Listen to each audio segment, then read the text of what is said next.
자, 그러면은 우리가 이제 단일주의와 온건한 의무로는 양립 가능하냐? 요것을 이제 따져볼 텐데, 여기는 일단은 뭡니까? 그럴 수 있을 것 같죠? maybe.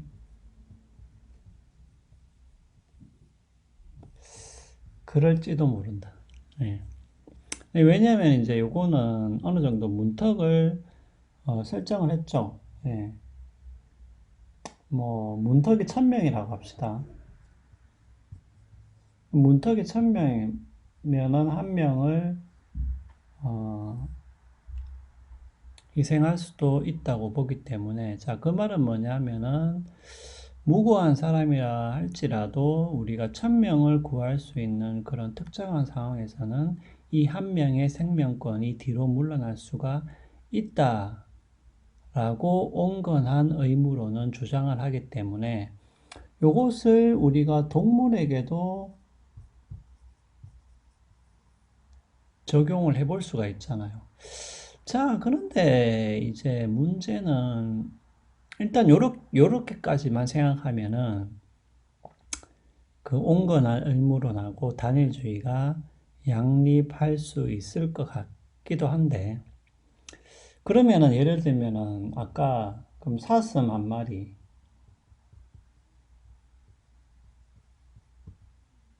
1000명, 그러면 사슴 한 마리를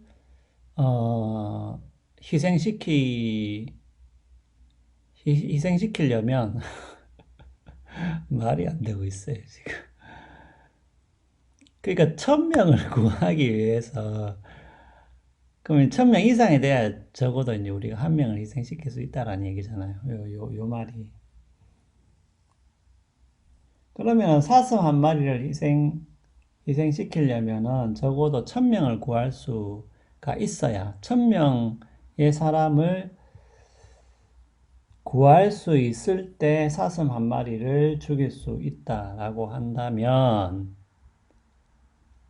그럼 요거를 아까 철수무인도에 적용을 하면은, 그 문제는 뭐냐면은, 철수는 한 명밖에 없잖아요, 무인도에. 문제는. 철수 한 명이야. 그러면은, 사슴 한 마리고, 한 명을 죽이기 위해서 한 마리를 죽여야 되는데, 문제는 온건한 의무론을 받아들여도 이 문턱이 너무 높다는 거지. 그러면 사슴 한 마리를 죽이려면 1000명의 사람을 구할 수 있어야 되는데, 지금 철수는 한 명밖에 없잖아요.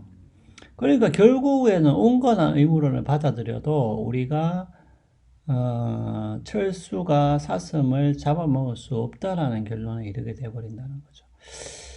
자, 그러면은 요 문제를 이제 피해 가야 되는데, 어떤 식으로든. 그러면은 이 문턱을 조금 어떻게 조정을 해야 되겠죠, 문턱을. 자, 그런데 이제 이런 거는 있죠. 예를 들면 우리가 그 문턱을 어떻게 조절하느냐.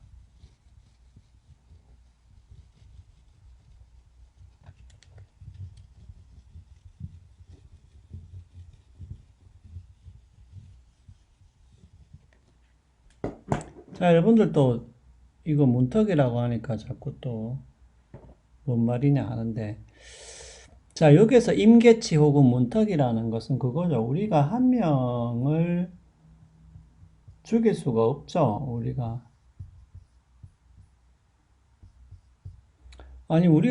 뭐 다른 한 명을 살리기 위해서 다른 한 명을, 이 무고한 한 명을 그냥 죽여버릴 수는 없잖아요. 네, 그 말입니다. 근데 요것이 만약에 1000명이 되면 어떻게 되냐, 이렇게 이제 묻는 것이죠. 만약에 1000명이 요게 임계치다.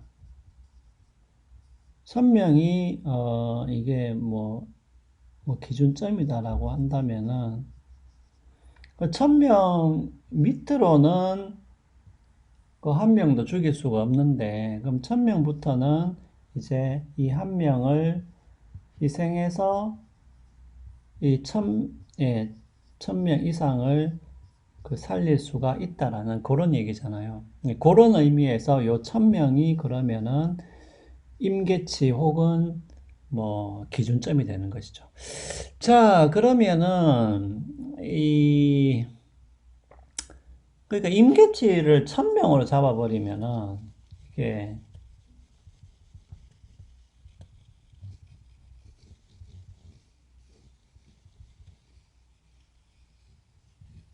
임계치를 1000명으로 잡아버리니까 지금 이 문제가 생겨버리잖아요. 그러니까 사람 한 명당 1000명을 구할 수 있어야 되면, 그럼 사슴 한 마리당,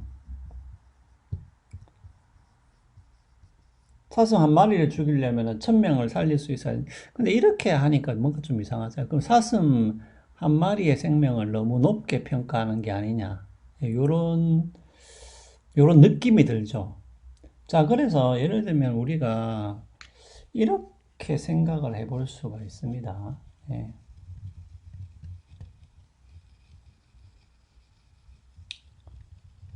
자, 사슴하고 사람하고, 사람하고, 뭐, 산다, 죽는다. 요렇게 나누어 봤을 때, 요렇게 나누어 봤을 때, 어, 이제 이런 게 있죠. 그러니까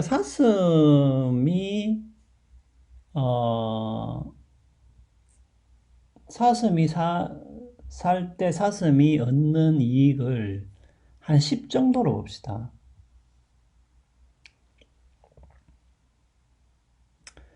근데 사람이 살았을 때 얻는 이익은 아무래도 사슴보다는 더 크겠죠.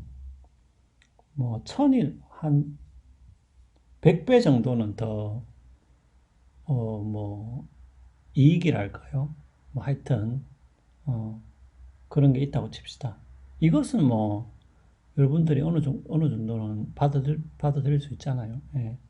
사슴 한 마리가, 살았을 때, 어, 뭐 사슴이 얻을 수 있는 그 이익이 한 10 정도가 된다고 한다면은 사람이 살았을 때 이익은 1000 정도가 될 수가 있겠죠. 한 100배 정도. 100배 더 이상으로 잡을 수도 있는데 일단은 뭐 1000이라고 하면 해봅시다.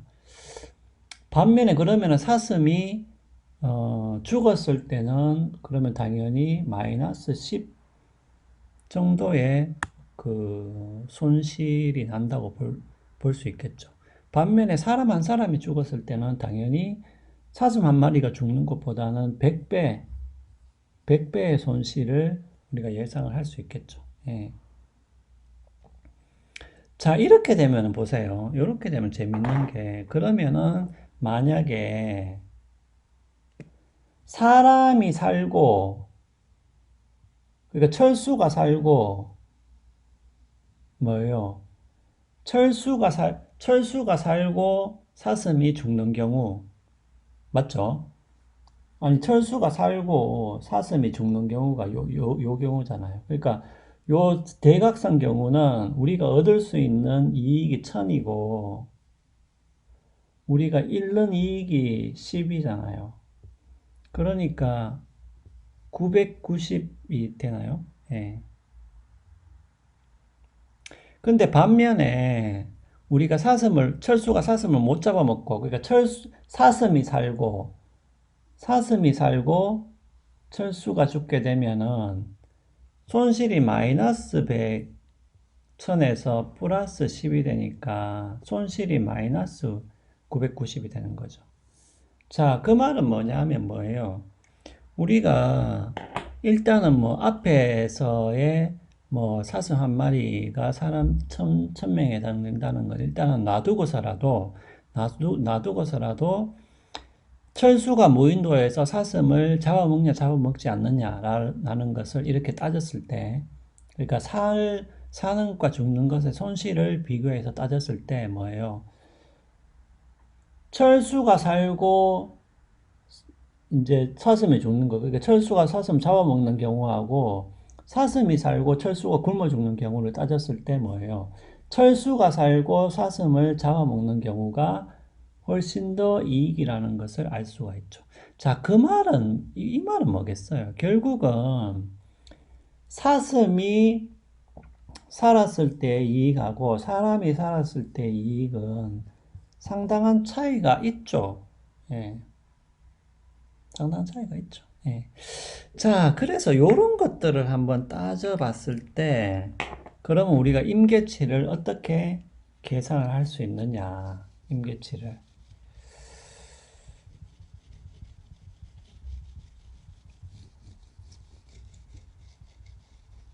그래서 이제 셸리 케이건은 어떤 식으로 어떤 공식을 일단은 제시를 하냐면은 이런 공식을 제시를 해요.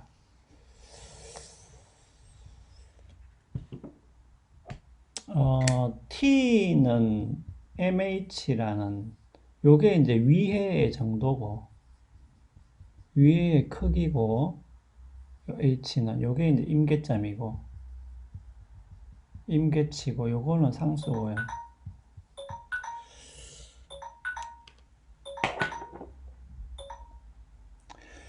자, 그러면 바로 이어서 잠깐 멈췄다가 바로 이어서 시작하도록 하겠습니다.